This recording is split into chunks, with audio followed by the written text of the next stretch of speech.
Êtes-vous dans la joie? Amen. Acclamez le Seigneur. Amen, amen. Non, pour faire mieux que ça, acclamez le Seigneur. Amen.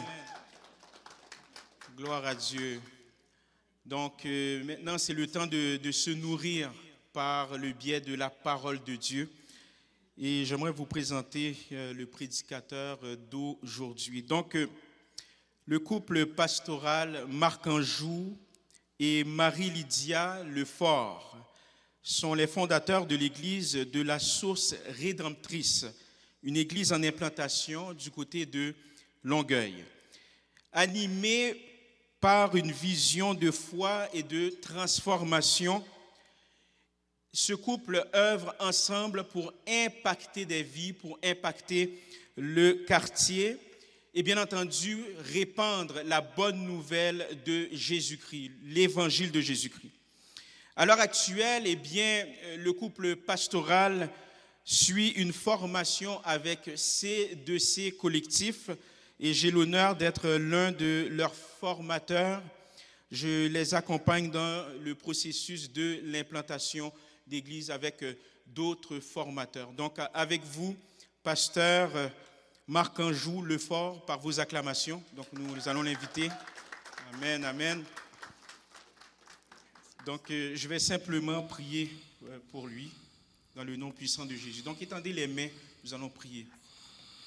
Père des cieux, encore une fois, nous sommes ravis de venir t'adorer, Seigneur Dieu Tout-Puissant, et nous sentons ta présence à l'heure actuelle. Maintenant est venu le temps de t'écouter. Nous prions que tu parles par le truchement de ton serviteur afin de nous transformer par le biais de ta parole. Transforme nos vies, transforme nos mentalités et permets, ô Dieu, que notre amour pour toi puisse grandir jour après jour dans le nom puissant de Jésus. Nous brisons tout esprit de distraction à l'heure actuelle dans le nom de Jésus. Mais que ta parole, Seigneur Dieu, puisse nous transformer, puisse nous impacter dans le nom puissant de Jésus. Nous t'avons prié. Amen et amen. Avec vous, pasteur Marc Anjou. Amen, amen. Merci, pasteur, merci. L'église, êtes-vous content d'être dans la présence de Dieu ce matin? Ah, j'entends pas l'église. Êtes-vous content d'être dans la présence de Dieu ce matin? Est-ce que vous voulez acclamer le Seigneur avec moi? Il a tellement fait de grandes choses pour nous. Amen, amen, amen. Juste avant de commencer, je ne ferai pas cette erreur de ne pas présenter la femme la plus belle au monde qui m'accompagne ce matin. Donc, je vais demander à mon tante moitié de se mettre debout. À côté d'elle, il y a mon garçon, mon charmant garçon, le plus beau de toute la planète. Je lui demande de se mettre aussi debout. Et derrière ma femme, il y a ma fille, la fille la plus belle au monde. Donc, je suis un homme heureux. Vous voyez ce que Dieu a fait pour moi? Il m'a donné la femme la plus belle, le garçon le plus beau et la fille la plus belle. Donc, ils sont avec moi. Et c'est un plaisir d'être ici à l'église de la Mission. Merci, mes chéris, mes amours, de vous rasseoir. Sans plus tarder, je vais vous lire un texte en Luc chapitre 15. Je lirai pour vous les versets 11 jusqu'à verset 24. Normalement, j'aurais dû lire jusqu'au verset 32, mais c'est comme deux messages dans un, donc je vais prêcher seulement un des messages. Je vous dois le second, donc ça je vous le dis. Luc chapitre 15, verset 11 à verset 24. Rapidement, je fais la lecture pour vous. Et il dit encore, un homme avait 2 fils. Le plus jeune dit à son père, « Mon père, donne-moi la part de bien qui doit me revenir. » Et le père leur partagea son bien. Peu de jours après, le plus jeune fils, ayant tout ramassé, partit pour un pays éloigné où il dissipa son bien en vivant dans la débauche. Lorsqu'il eut tout dépensé, une grande famine survint dans ce pays et il commença à se trouver dans le besoin. Il alla se mettre au service d'un des habitants du pays qui l'envoya dans ses champs garder les pourceaux. Il aurait bien voulu se rassasier des carouges que mangeaient les pourceaux, mais personne ne lui en donnait.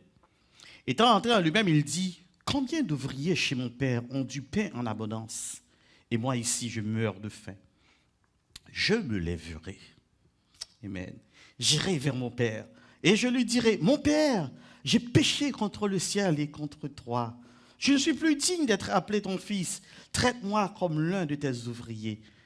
Et il se leva et alla vers son père. Comme il était encore loin de son père, Son père le vit et il fut ému de compassion. Il courut se jeter à son cou et l'embrassa. Le fils lui dit, « Mon père, j'ai péché contre le ciel et contre toi. Je ne suis plus digne d'être appelé ton fils. » Mais le père dit à ses serviteurs, « Apportez vite la plus belle robe et revêtez-le, mettez-lui un anneau au doigt et des souliers aux pieds. Amenez le veau gras et tuez-le, mangeons et réjouissons-nous. Car mon fils que voici était mort, il est revenu à la vie, il était perdu, il est retrouvé. » Et ils recommencèrent à se réjouir. Parole du Seigneur. Je commencerai par vous dire, reviens à la maison de mon père. C'est tellement simpliste. Reviens à la maison de mon père. Mais vous savez quoi? Je vais prendre l'exemple de la maison pour comprendre un peu. La maison, il y a deux moyens de regarder une maison. Soit on est dedans, soit on est à l'extérieur. On ne peut pas être à côté. Si vous êtes à côté, vous êtes dehors. Soit vous êtes à l'intérieur, soit vous êtes à l'extérieur. Écoute, on ne va pas chercher midi à 1000 à l'heure. Hein? Soit on est dans la maison, soit on n'est pas dans la maison. Même si vous êtes à côté de la maison, vous n'êtes pas dans la maison. Soit vous êtes à l'extérieur, soit vous êtes à l'intérieur. L'Américain te dirait to be or not to be. En français, nous dirons être ou ne pas être. Et en créole, on dirait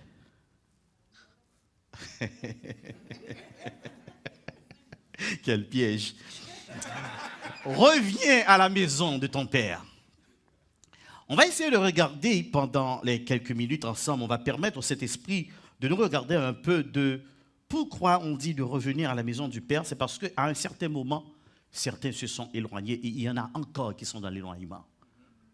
Mais à un certain moment, il faut qu'on permette au Saint-Esprit de nous ramener à la maison.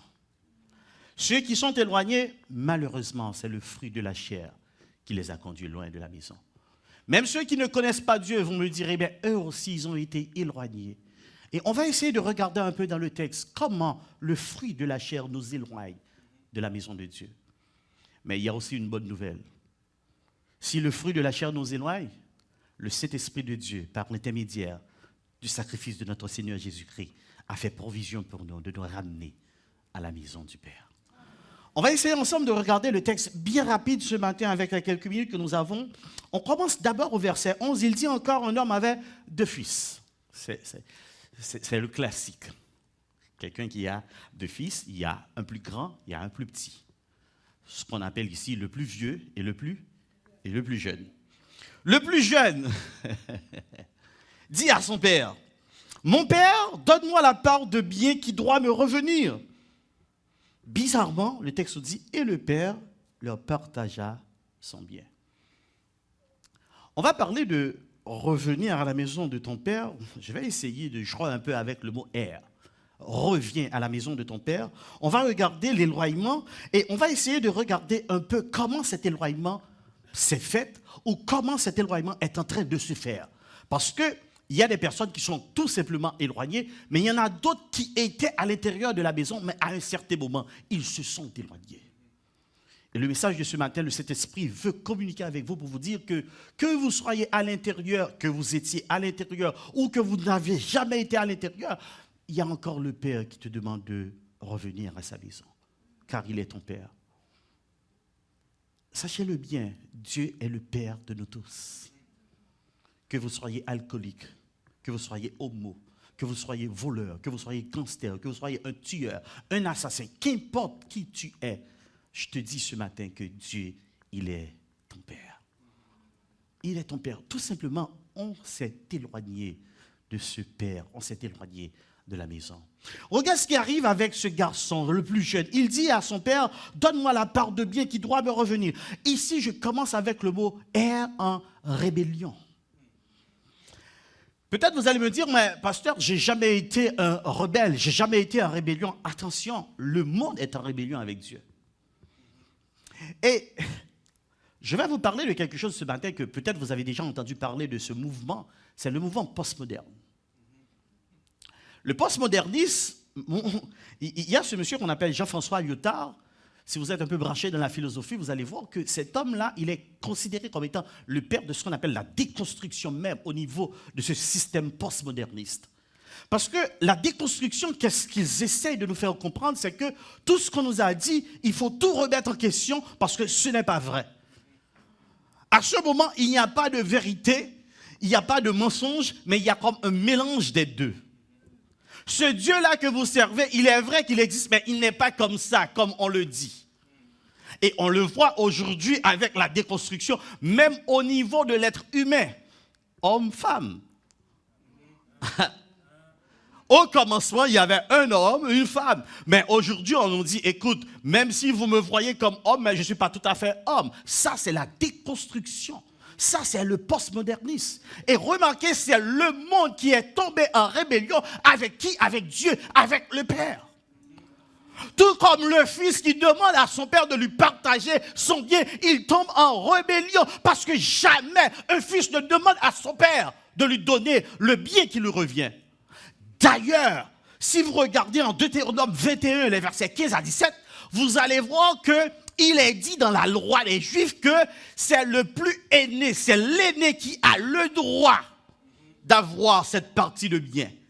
Mais pourtant, lui, il n'est pas l'aîné, il n'a pas le droit d'aînesse, mais il demande à son père de lui donner son bien. C'est tout simplement parce qu'il est tombé en rébellion. Et aujourd'hui, on se retrouve dans ce monde, un monde où tout le monde est rebelle. Sous prétexte que je ne suis pas ton enfant, sous prétexte que tu n'as jamais payé mon scolarité, sous prétexte, qu'importe le prétexte. Mais sommes-nous pas tous dans le mode postmoderne? Est-ce qu'on n'est pas en train de nous déconstruire? Écoutez, Dieu, il est partout. Dieu, il aime, il aime, il aime. N'écoutez pas ces gens qui vous disent qu'il y a un enfer. N'écoutez pas, ça n'a jamais existé l'enfer. Et à un certain moment, on commence à vivre comme si Dieu ne nous voit pas. On tombe dans la rébellion. Et la rébellion conduit loin de la maison de Dieu. Vous savez pourquoi la rébellion tombe loin, nous amène loin de la maison de Dieu? Au verset 12, vous allez le voir. Quand vous tombez en rébellion, quand vous demandez des choses, quand vous exigez des choses, quand vous tombez dans ce postmodernisme, la déconstruction, cela fait au verset 13 que vous vous éloignez. C'est ce que j'appelle un recul. Remarquez, le monde, ils se sont éloignés de Dieu, mais pas seulement de Dieu, mais de tout ce qui est attrait avec Dieu. Un recul. Au verset 13, peu de jours après, le plus jeune fils, ayant tout ramassé, qu'est-ce qu'il fait? Il partit pour un pays éloigné. Aujourd'hui, beaucoup de personnes, quand ils regardent les églises, ils se disent, ah, vous ne faites rien de sérieux au niveau de vos églises, parce que, mais c'est tout simplement parce qu'ils sont en rébellion et ils prennent un recul. Attention à vous qui êtes ici ce matin, mes frères et sœurs, ceux qui nous écoutent. Quand vous commencez à avoir du recul pour la prière, pour la parole de Dieu, pour la vérité biblique, veillez pour voir si vous n'êtes pas en rébellion et vous êtes en train de prendre un recul. Vous reculez. Parce qu'il y a certaines choses, on ne peut pas les faire dans la maison du Père. On est obligé de prendre ce recul. Parce que le fruit de la chair nous pousse à prendre ce recul. Quand c'est la chair qui vous conduit, vous n'avez pas remarqué qu'avant, quand vous vous levez, écoutez, c'était comme la pilule à prendre de prier. Mais vous n'avez pas remarqué que maintenant, vous êtes tellement pris dans vos affaires. Ah, écoute, j'ai prié hier, c'est pas grave, je peux ne pas prier aujourd'hui. Mais attention, le fruit de la chair est en train de s'installer dans vos vies. Il vous donne la rébellion maintenant, il vous fait prendre un recul. Un recul. Autrefois, vous étiez sensible à la parole de Dieu. Quand on vous disait, écoutez, la parole de Dieu nous dit ici que c'est un péché. Mais là, vous dites, mais non, vous avez mal compris, ce n'est pas un péché. Vous expliquez, vous êtes dans le postmodernisme. Quand vous expliquez ce que Dieu appelle péché, écoute, le péché s'appelle péché. Le péché n'a pas une explication. Soit vous péchez, soit vous ne péchez pas. Vous savez que c'est un péché. Mais au nom d'une certaine déconstruction de la société, vous essayez de justifier vos péchés. Il y a des endroits, en tant que chrétien, on ne peut pas se retrouver dans ces endroits. Et pourtant, vous allez dans ces endroits et vous expliquez qu'il n'y a rien de mal. C'est parce que vous êtes en rébellion C'est parce que la parole de Dieu ne fait plus autorité dans votre vie. C'est parce que Dieu n'a aucune valeur à vos yeux. C'est parce que les lois de Dieu n'ont plus aucune valeur à vos yeux que maintenant vous êtes tombé en rébellion et vous avez pris un recul. Pour ceux qui ne connaissent pas encore le Père, c'est autre chose parce qu'ils ont vécu toute leur vie dans la rébellion. Ils ont vécu toute leur vie dans ce recul. Mais à un certain moment, qu'est-ce qui va se passer? Rébellion, recul. Au verset 14, lorsqu'il eut tout dépensé, une grande famine survint dans ce pays et il commença à se trouver dans le besoin. Imaginez un peu, regardez un peu. Il était bien là où il était. Il y avait des serviteurs, il y avait tout. Mais sa rébellion lui a fait prendre un recul. Maintenant, il s'est éloigné parce que le fruit de la chair l'a éloigné. Il s'est rebellé, il a pris un recul. Et quand vous prenez ce recul, laissez-moi vous dire qu'il va y avoir des répercussions.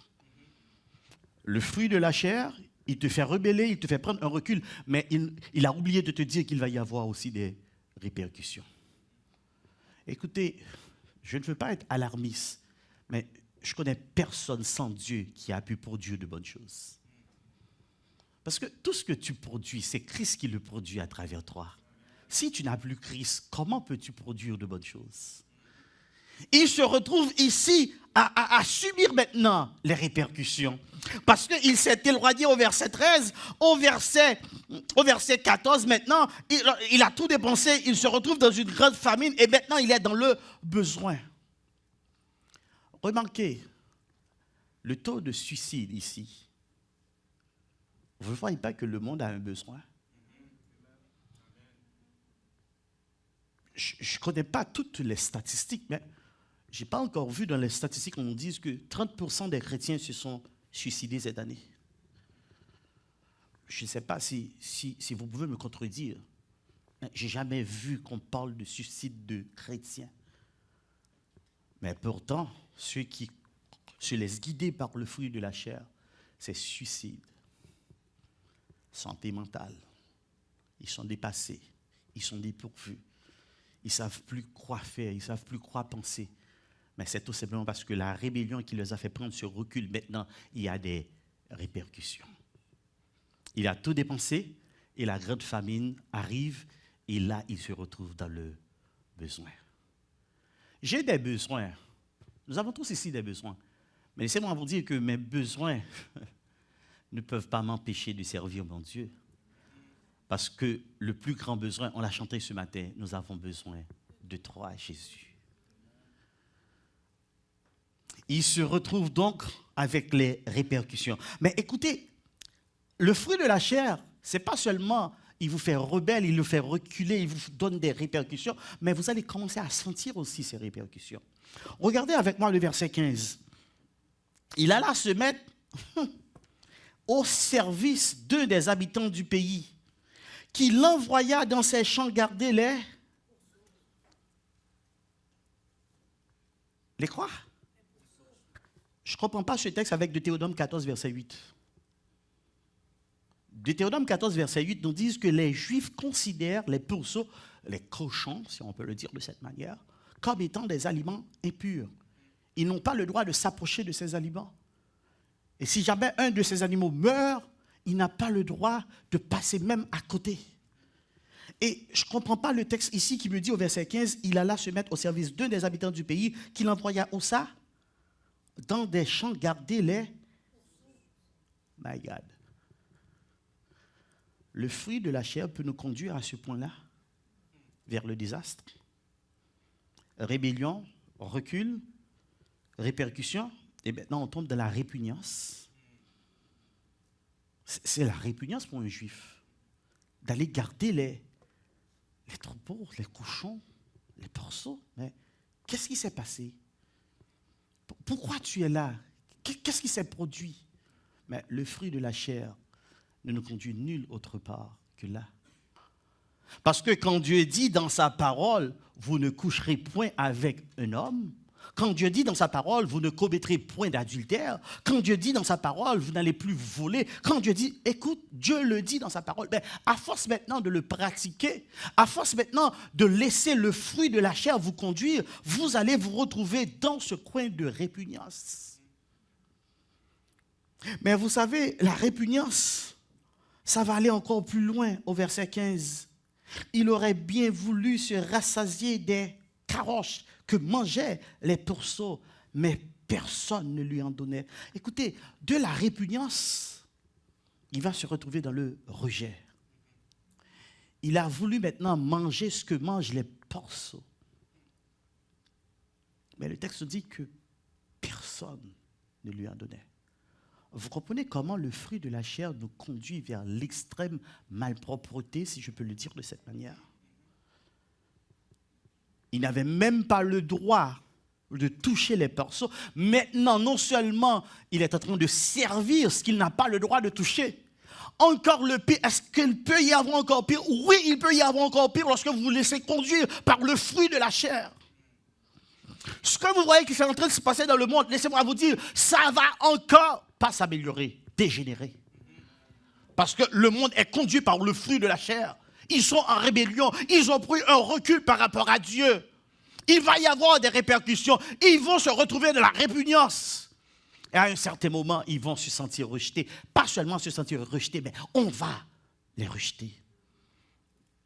Le fruit de la chair ne nous conduit pas trop loin. Hein?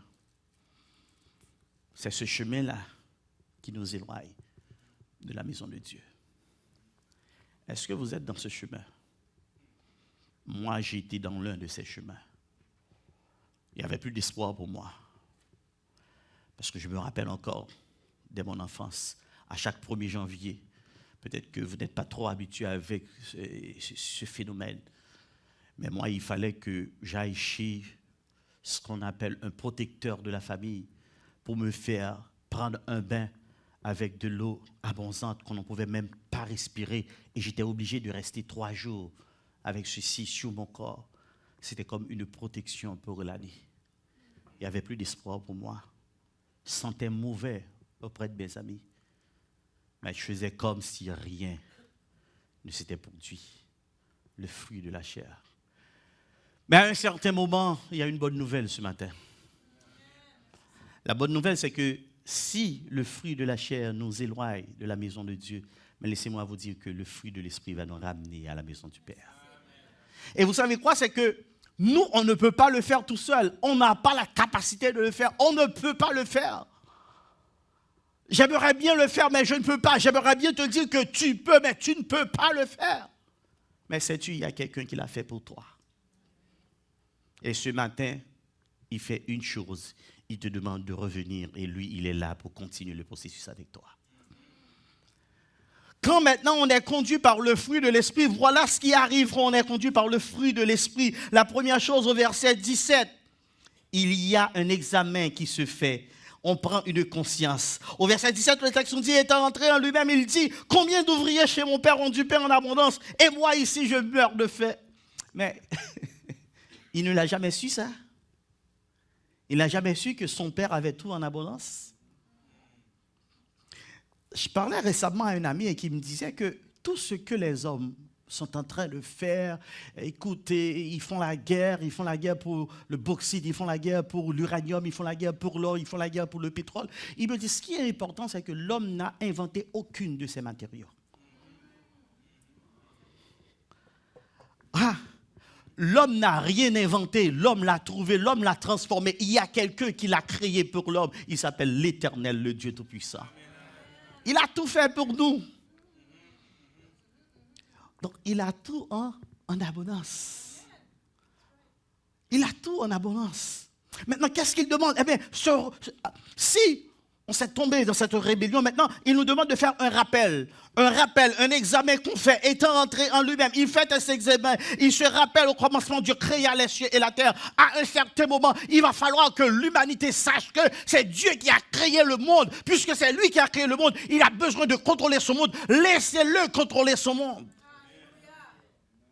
On essaie de contrôler quelque chose qui nous dépasse. C'est lui qui a créé le monde, c'est lui qui a créé le corps. Il a tout créé. Laissez-lui être Dieu dans son monde qu'il a créé. Aussi longtemps que l'humanité restera dans cette rébellion avec Dieu, les choses ne vont pas s'améliorer. Mais individuellement, on peut le faire. Un rappel au verset 17, il est rentré en lui-même. Il se dit que chez mon Père, il y a tout en abondance. Et moi ici, je meurs de faim. Après ce rappel, il ne reste pas ici seulement pour dire que Dieu a tout créé. Mais voilà ce qu'il dit. Il commence le chemin avec la repentance. Qu'est-ce qu'il dit? Il dit, j'irai vers mon Père. Je lui dirai, mon Père, j'ai péché contre le ciel et contre toi. Je ne suis plus digne d'être appelé ton fils. Traite-moi comme l'un de tes ouvriers. Écoutez, le verset 21, vous allez voir que ce qu'il dit au verset 18 et 19, il va le concrétiser au verset 21 lorsqu'il va être en présence du Père. Donc, on va sauter le verset 21, on va rester avec le verset 18-19, c'est la repentance. Après l'examen de conscience, après ce rappel de dire que Dieu a tout créé, mais il faut dire que, ok Seigneur, puisque tu as tout créé, j'ai fait ce rappel, je sais que c'est toi qui as créé le monde, je sais que c'est toi qui domines sur le monde. Maintenant Seigneur, je viens vers toi pour te dire que je reconnais ma transgression. À l'instar de David, qui disait, Seigneur, j'ai péché contre toi. Vous savez, cette expression, assez souvent, on ne le trouve pas chez l'humanité, pour dire que j'ai commis une erreur. C'est toujours la faute à quelqu'un. C'est toujours la faute de l'autre. C'est toujours parce que Haïti est un pays. C'est toujours parce que le Canada est... On a toujours des excuses. Mais là, il ne s'agit pas de les autres, il s'agit de toi directement. La repentance vient de toi. Écoute, il dit, j'irai vers mon Père, je lui dirai que j'ai péché. Il a fait ce rappel de savoir que son Père a tout en abondance. Maintenant, il revient pour dire que j'irai vers mon Père, je lui dirai que j'ai péché. Je n'ai pas dit à mon Père que, oh désolé papa, c'était l'influence de mes amis. Désolé papa, c'était les collègues de travail. Désolé papa, c'était la famille. Désolé papa, c'était l'église. On parlait tellement sur mon dos à l'église que j'ai dû laisser l'église. C'est à cause des frères et sœurs qui étaient à l'église. C'est des excuses. Le chemin qui remène à la maison du Père, conduit par le fruit de l'esprit, il nous demande à avoir cette repentance profonde.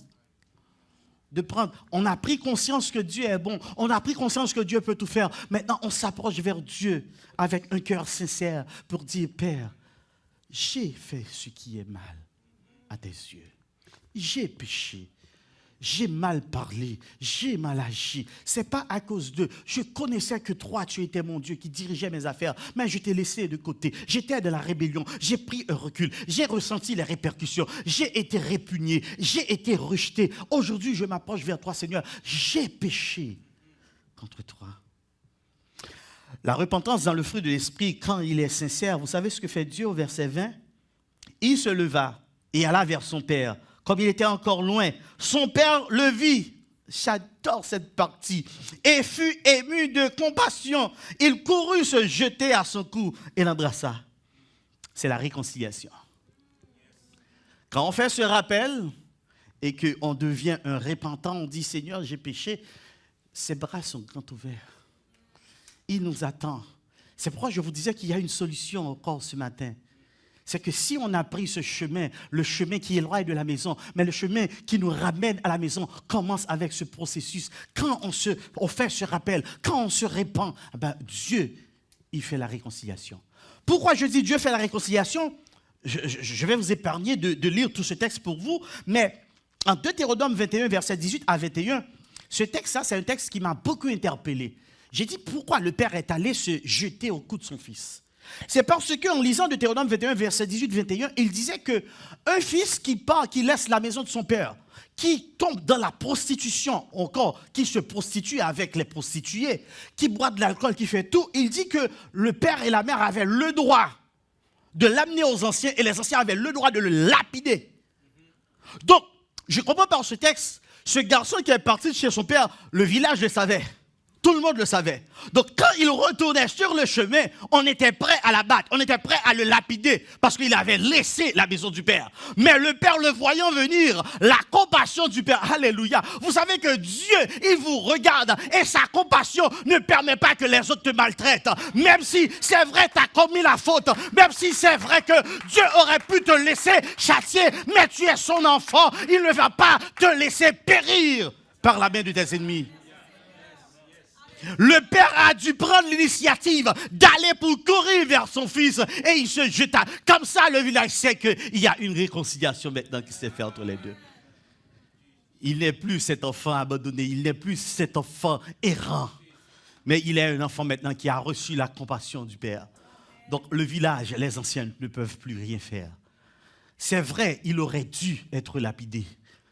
Mais la compassion du Père, c'est pourquoi le texte, il est fort. Quand le texte nous dit qu'il courut se jeter à son cou pour dire qu'il y a maintenant la réconciliation entre mon fils qui était perdu et moi-même. Le fruit de l'esprit.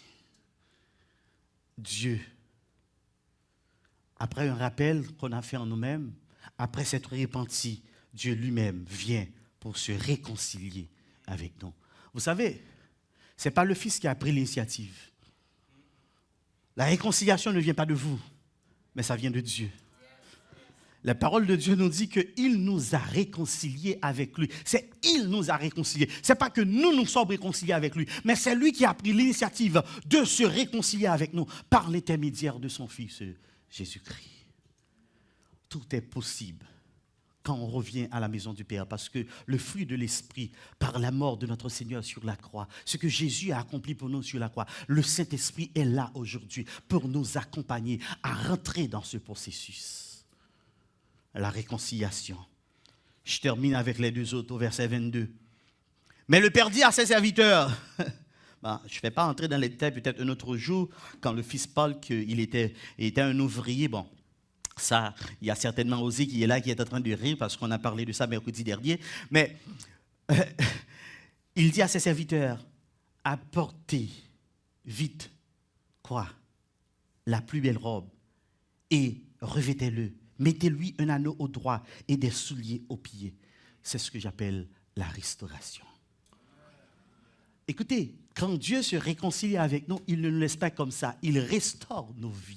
Il restaure nos finances, il restaure la famille, il restaure les cœurs brisés, il restaure les déceptions. Parce que si avant, c'était la déception qui conduisait ta vie, mais avec la restauration, Dieu transforme toutes les déceptions que tu as eues en bénédiction. C'est vrai que tu penses que tu as été malheureux parce que tu étais loin du Père, mais dans la restauration, le Père, il te remet encore en avant de la scène parce que c'est lui maintenant qui marche avec toi. C'est Dieu, c'est le Père qui restaure. Personne ne peut te restaurer. Pour toutes les fautes que tu as commises, écoute, personne ne peut rien faire pour toi. Mais quand tu t'approches vers la maison du Père, quand tu reviens à la maison du Père, il te restaure. Je ne voudrais pas prêcher un autre message, mais Ruth et Naomi. Vous avez vu comment la vie de Ruth s'est restaurée?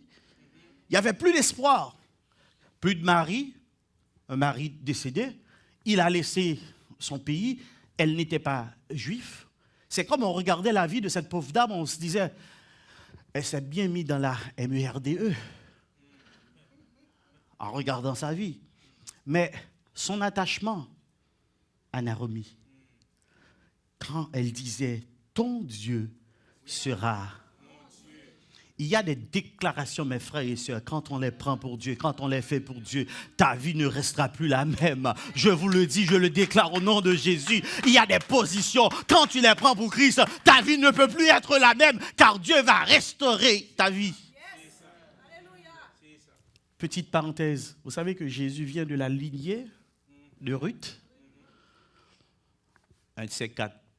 Si Dieu le permet, si je reviens encore ici, si vous êtes d'accord, on parlera de ça. Mais Dieu restaure. Dieu restaure. Mes frères et sœurs, comprenez que la restauration ici que je parle des cœurs brisés. Je parle de ceux qui n'ont plus d'espoir. Je parle de ceux que les parents ont rejetés. Je parle de ceux qui sont des drogués. Je parle de ceux qui ont été des prostituées. Dieu restaure. Comprenez-vous la restauration de Dieu, mes frères et sœurs? Quand on parle de restauration, ce n'est pas quelqu'un qui dit « Oh, j'ai volé, Dieu m'a restauré ». Non, je te parle des personnes qui ont été dans le bas-fond, qui ont voulu manger les carottes du cochon. Je te parle de ces personnes-là. David dit que de la poussière, de la poussière. Vous savez, en regardant ce texte, les gens pensent que David parlait de la poussière qu'on voit. Mais non, si vous allez en profondeur dans le texte, vous allez voir que c'est ce qui est en bas, la poussière. David ne dit pas que Dieu m'a pris dans la poussière, mais il dit que Dieu m'a pris en bas, la poussière. Parce que la poussière que vous voyez en haut, en bas, il y a quoi? Il y a tout ce qui est impur. Il y a tous les animaux qu'on ne peut pas considérer, qu'on ne peut pas voir. David dit que c'est d'ici que Dieu m'a restauré. Et là, je vous parle de la restauration des gens qui se sont prostitués, qui ont donné leur corps. Mais quand Dieu restaure et il aime. Quand Dieu restaure et il aime. Il ne restaure pas en disant que tu sais ce que tu as fait. Non, quand il restaure. Dieu m'a restauré à un certain moment. Et peut-être que vous qui nous écoutez ce matin, je vous dis que Dieu peut encore vous restaurer. Laissez-vous conduire par le fruit de l'esprit. La restauration est encore possible, mes frères. La restauration est encore possible. Laissez Dieu être Dieu dans vos vies. Et pour finir, rappel en lui-même la repentance, la réconciliation, la restauration. Et au verset 23, nous nous retrouvons dans la réjouissance. Amenez le veau gras et tuez-le, mangeons. C'est le Père qui le dit. Et réjouissons-nous. Dieu est en train de préparer une fête pour nous. Dans la maison du Père, la fête nous attend. Vous qui n'avez jamais été dans la maison du Père, laissez-moi vous dire que le fruit de l'Esprit, laissez Jésus-Christ vous guider et vous allez voir, rappel, repentance, réconciliation, restauration, tout va se mettre en branle dans ta vie car c'est Dieu lui-même qui prend l'initiative. Le Seigneur Jésus l'a fait pour nous. Par sa mort sur la croix, c'est ce qu'il a fait. Il a permis qu'on fasse ce rappel. Il a permis que la repentance soit possible. Il a permis que la réconciliation soit possible. Il nous restaure, mais il prépare aussi des réjouissances pour nous. Je ne sais pas où vous êtes dans votre parcours. Est-ce que vous êtes encore dans la maison ou est-ce que vous vous êtes éloigné de la maison? Vous savez, peut-être que ça fait 15 ans, 20 ans, 25 ans que vous êtes chrétien, mais vous voyez qu'il y a encore le fruit de la chair ici en vous. La rébellion est encore là. Ah, je ne suis pas ton enfant. Tu n'as pas le droit de me dicter mes actes. Je ne te dicte pas tes actes, mon frère, ma soeur. Je te dis ce que Dieu me demande de te dire. C'est l'amour pour Dieu. C'est l'amour que j'ai pour toi, si je te le dis. Je ne veux pas me mêler de tes affaires, mais je veux que tu saches que Dieu t'aime. Et il veut te faire rentrer dans les réjouissances. Le fils pensait que tout était perdu pour lui, parce qu'il s'était éloigné de la maison. Mais ce qu'il n'a pas compris, ou plutôt il l'a compris un peu plus tard, c'est que le fruit de l'esprit peut nous conduire encore à la maison de Dieu. Le Seigneur vous parle ce matin, il me parle à moi. Est-ce qu'on est prêt pour retourner à la maison du Père? Je ne sais pas dans le chemin où vous vous êtes retrouvés, je ne sais pas. La famille, mon époux, mon épouse, les enfants, je ne sais pas où vous vous êtes retrouvés, mais il y a un Dieu qui restaure, il y a un Dieu qui réconcilie, il y a un Dieu qui est là pour vous, seulement, uniquement pour vous. Il tend les bras et il te dit de revenir à la maison. Si vous étiez à la maison, vous avez laissé la maison, ce matin, Dieu vous dit de revenir à la maison. Si vous n'avez jamais été dans la maison de Dieu, laissez-moi vous dire que je ne vous promets pas or et argent, mais je vous promets une chose. Si vous venez dans la maison de Dieu, vous allez être restaurés et vous allez être de la réjouissance. Je ne peux pas vous promettre que vous allez avoir beaucoup plus d'argent. Je ne peux pas vous promettre que vous allez avoir un boulot plus magnifique, mais je vous promets que vous allez avoir la joie. Parce que Dieu, quand il restaure, quand Dieu vous donne la réjouissance, il vous donne la joie. L'apôtre Paul nous dit, réjouissez-vous toujours dans le Seigneur. C'était un homme qui était enchaîné et qui disait aux autres, réjouissez-vous toujours dans le Seigneur, car Dieu donne la joie, Dieu donne la paix, Dieu donne la sécurité. Dieu, quand vous le laissez diriger votre vie, plus jamais vous ne serez plus lui-même, parce que vous serez dans la maison du Père. Que le Seigneur vous bénisse.